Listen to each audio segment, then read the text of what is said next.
அனைவருக்கும் அன்பு வணக்கம். இன்றைக்கி நம்ம பாவக்காய் புளிக்குழம்பு எப்படி பண்ணுறதுன்னு பார்க்கலாம். இந்த மெத்தடில் செஞ்சிங்கன்னா கசப்பே தெரியாது, குழம்பு வந்து ரொம்ப டேஸ்ட்டாக இருக்கும். பாவக்காய் பிடிக்காதவங்க கூட இந்த குழம்பை விரும்பி சாப்பிடுவாங்க. இப்போ அதுக்கு ஒரு கடாயில் 1 டேபிள் ஸ்பூன் அளவுக்கு எண்ணெய் விட்டுக்கோங்க. நான் அன்றைக்கி 1/4 கிலோ அளவுக்கு பாவக்காய் எடுத்திருக்கேன். உள்ளே உள்ள விதையெல்லாம் எடுத்துகிட்டு இந்த மாதிரி ரவுண்டாக நறுக்கி எண்ணெயில் போட்டு வதக்கிக்கணும். அடுப்பை மீடியம் ஃப்ளேமில் வச்சு ஒரு 3-4 நிமிஷம் நல்லா வதக்கிக்கோங்க. இந்த நேரத்தில் குழம்புக்கு தேவையான புளி ஊற வச்சிடலாம். ஒரு பெரிய எலுமிச்சம்பழ அளவுக்கு புளி எடுத்து ஒரு 2 டம்ளர் தண்ணி ஊற்றி ஊற வச்சுருங்க. பாவக்காய் வந்து இந்த அளவுக்கு வதங்கணும். வதங்கிறதுலையே ஒரு 3/4 வாசி வெந்துடணும். அப்போ தான் அந்த குழம்பு வந்து கசப்பு இல்லாமல் நல்ல டேஸ்ட்டாக இருக்கும். நல்லா வதங்கினதுக்கப்புறம் இந்த பாவக்காய் எடுத்து வேற ஒரு கிண்ணத்தில் வச்சிடலாம்.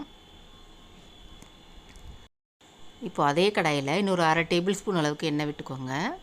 எண்ணெய் சூடானதும் 1/2 டீஸ்பூன் வெந்தயம், 1/4 டீஸ்பூன் அளவுக்கு சோம்பு போட்டு நல்லா பொரிஞ்சதும் ஒரு 15 சின்ன வெங்காயத்தை சேர்த்து வதக்கிக்கோங்க.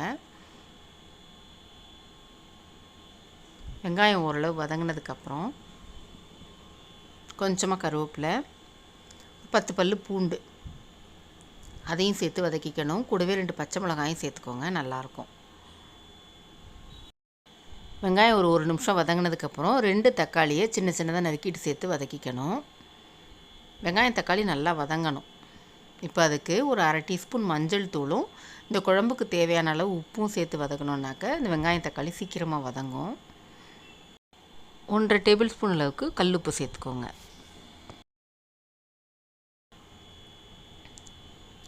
சேர்த்து நல்லா வதக்கிடணும். தக்காளி நல்லா சாஃப்டாகிடுச்சு பாருங்கள். இந்த அளவுக்கு வதங்கினதுக்கப்புறம் 3 ஃபுல் டேபிள் ஸ்பூன் அளவுக்கு குழம்பு மிளகாய்த்தூள் சேர்த்துக்கணும். உங்கள்கிட்ட குழம்பு மிளகாய்த்தூள் இல்லைன்னா 1/2 டேபிள் ஸ்பூன் மிளகாய்த்தூளும் 1/2 டேபிள் ஸ்பூன் மல்லித்தூளும் சேர்த்துக்கோங்க. காரம் கம்மியாக வேணும்னா 1 டேபிள் ஸ்பூன் மிளகாய்த்தூள் 1 டேபிள் ஸ்பூன் மல்லித்தூள் சேர்த்துக்கோங்க. சேர்த்து அதையும் எண்ணெயிலேயே ஒரு நல்ல ஒரு வதக்கிட்டு நம்ம ஊற வச்சுருந்த புளியை கரைச்சிட்டு வடிகட்டி அதில் சேர்த்துக்கலாம். அதே புளியில் இன்னும் 2 டம்ளர் தண்ணி ஊற்றி அதையும் கரைச்சிட்டு அந்த தண்ணியும் சேர்த்துக்கோங்க. அப்போ தான் கொதித்து வற்றுறதுக்கு சரியாக இருக்கும் குழம்பு. எல்லாத்தையும் நல்லா கலந்து விட்டுட்டு உப்பு உரப்பெல்லாம் போதுமான்னு பார்த்துக்கோங்க. நல்லா ஒரு கொதி வந்ததுக்கப்புறம் மூடி வச்சுட்டு மீடியம் ஃப்ளேம்லேயே ஒரு 10 நிமிஷம் நல்லா கொதிச்சிடட்டும். பாருங்கள், 10 நிமிஷம் கொதித்து நல்லா எண்ணெயெல்லாம் பிரிஞ்சு வந்திருக்கு. இப்போ நம்ம வதக்கி வச்ச பாவக்காயும் அதில் சேர்த்து இன்னொரு 5 நிமிஷம் மூடியை போட்டு மீடியம் ஃப்ளேம்லேயே கொதிக்கட்டும். அப்போ தான் அந்த பாவக்காயோட கசப்பு எல்லாம் இறங்கி குழம்போடு சேர்ந்து நல்ல டேஸ்ட் கொடுக்கும். இன்னொரு 5 நிமிஷம் நல்லா கொதிக்கட்டும். மீடியம் ஃப்ளேமில் வச்சுருங்க அடுப்பை.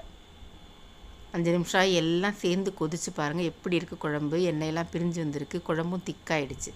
இந்த டைமில் ஒரு 1/2 டீஸ்பூன் அளவுக்கு நாட்டு சர்க்கரை இல்லைன்னா கொஞ்சமாக வெல்லம் பொடி பண்ணி சேர்த்துக்கோங்க. சேர்த்து கலந்து விட்டுட்டு ஒரு கொதி வந்ததும் அடுப்பை ஆஃப் பண்ணிட வேண்டியதுதான். சூப்பரான பாவக்காய் புளி குழம்பு ரெடி ஆகிடுச்சு. ட்ரை பண்ணி பார்த்துட்டு எப்படி இருந்துச்சுன்னு உங்கள் பதிலை கமெண்ட்ஸில் சொல்லுங்கள். கூடவே நம்ம சேனலையும் சப்ஸ்கிரைப் பண்ணிக்கோங்க. நன்றி.